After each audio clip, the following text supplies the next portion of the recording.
Di sini saya akan merekam sebuah jawaban UTS saya yang dimana pertama itu mengenai definisi homiletika, yang dimana secara etimologi homiletika itu berasal dari kata Yunani yakni homilia yang memiliki arti dasar perundingan, penguraian dan juga khotbah. Oleh karena itu, homiletika ini sebagai ilmu berkhotbah untuk menyampaikan sebuah pemberitaan Injil. Jadi homiletika ini dimaknai dengan kata persiapan bahan khotbah dan juga persiapan menyampaikan khotbah.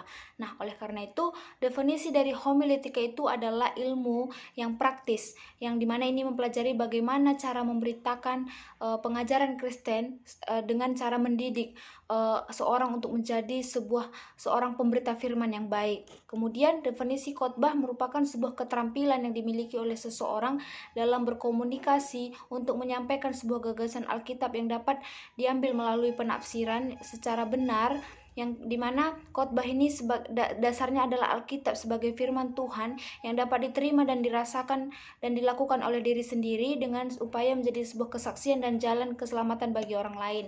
Kemudian kedudukan homiletika dalam ilmu teologi, seperti yang kita ketahui, teologi itu terbagi dari beberapa bagian, ada teologi biblika, teologi praktis, teologi historis dan teologi sistematika.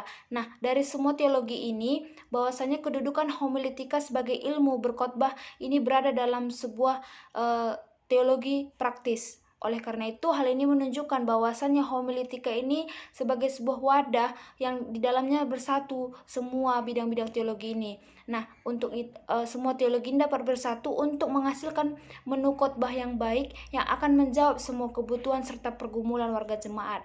Nah, kemudian yang kedua, dasar sebuah khotbah. Dasar seorang berkhotbah itu adalah adanya keyakinan akan Allah. Kemudian keyakinan akan Allah ini adalah mempercayai akan Allah untuk dapat disampaikan kepada para pendengar. Kemudian keyakinan akan Alkitab. Nah, dalam berkhotbah tentu Alkitablah sebagai sumber dari khotbah tersebut. Kemudian keyakinan bahwa Allah bisa memakai mulut manusia untuk kemuliaannya. Nah, bahwasanya dalam berkhotbah Allah bisa saja memakai siapapun yang berkenan di hadapannya untuk menyampaikan khotbah sebagai sebuah berkat bagi para pendengar. Kemudian keyakinan bahwa sesungguhnya manusia butuh firman Tuhan. Nah, manusia tidak hanya membutuhkan kebutuhan jasmaninya saja, tapi perlunya kebutuhan akan rohani. Nah, dalam hal ini manusia juga memiliki kebutuhan, memiliki keyakinan bahwasanya perlu kebutuhan akan firman Tuhan, yang dimana firman Tuhanlah yang akan menjawab semua kebutuhan manusia. Nah, kebutuhan manusia itu mencakup akan kebutuhan akan Injil, kebutuhan akan ajaran, kebutuhan akan melayani, dan kebutuhan akan memuji dan menyembah Tuhan.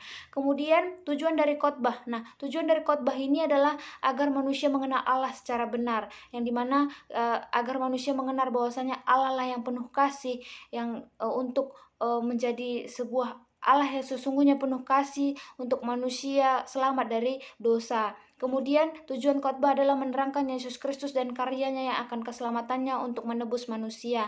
Dalam hal ini khotbah sebagai memberitakan Injil untuk menyadarkan manusia untuk menjadi pengikut Kristus dalam memberitakan Injil kepada manusia, untuk membawa berkat dalam memberitakan kabar Injil melalui khotbah, untuk menyatakan karya-karya keselamatan Tuhan. Kemudian tujuan khotbah adalah mengubah kehidupan, yang dimana ini menegur dan juga mengajarkan manusia untuk bertobat dari dosa dan menjadi sebuah pemberita Injil yang membawa berkat bagi orang lain melalui khotbah yang didengarnya. Kemudian tujuan khotbah juga mengubah orang menjadi semakin dewasa. Artinya ini perubahan menuju kedewasaan dalam iman, yang dimana akan pengenalan Tuhan secara benar melalui pengetahuan juga seperti itu. Kemudian tujuan khotbah juga sebagai menghibur dan menghibur orang yang gelisah, khawatir.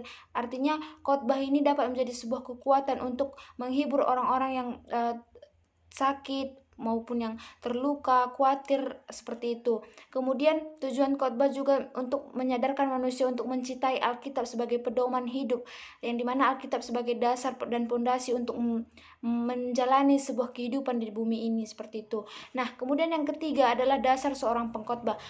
Dasar seorang pengkhotbah tentunya harus memiliki hubungan pribadi dengan Tuhan. Artinya seorang pengkhotbah harus senantiasa menjalin komunikasi dengan Tuhan melalui doa, memiliki hubungan dan senantiasa memuji dan menyembah Tuhan dalam hubungan pribadinya saat mempersiapkan sebuah khotbah seperti itu. Kemudian seorang pengkhotbah juga harus mencintai Alkitab, artinya senantiasa membaca dan merenungkan Alkitab dalam kehidupannya untuk boleh memiliki pengalaman pribadi yang utuh kepada Tuhan, sehingga hal ini bisa dipersaksikan kepada jemaat.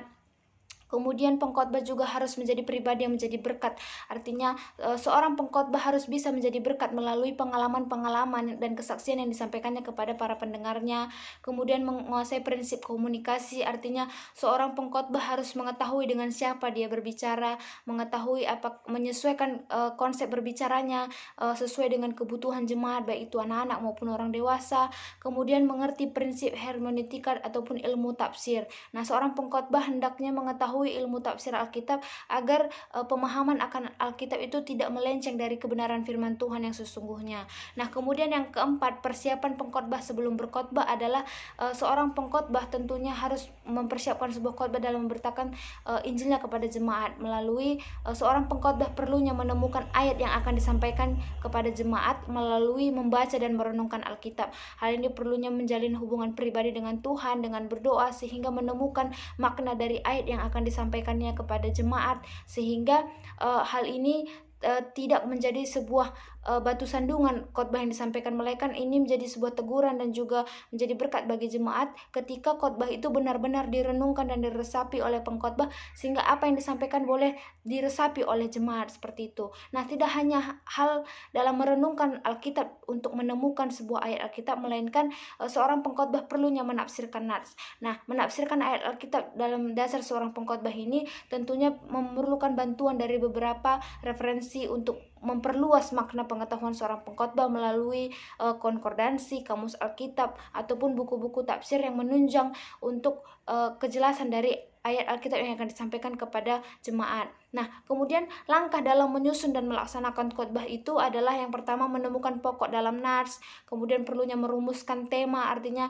perlunya merumuskan tema untuk mengetahui makna yang perlu sebenarnya yang disampaikan kepada jemaat, kemudian membentuk kalimat peralihan, mengembangkan pokok-pokok besar dan maupun kecil sehingga hal ini secara sederhana dapat dimengerti oleh jemaat, kemudian merumuskan suatu pendahuluan untuk memulai sebuah khotbah dan juga perlunya menentukan suatu kesimpulan sebagai penutup sehingga apa yang disampaikan itu terangkum dalam sebuah kesimpulan seperti itu. Nah, inilah beberapa jawaban dari ujian tengah semester saya atas nama Elizabeth Brusulingga. Terima kasih.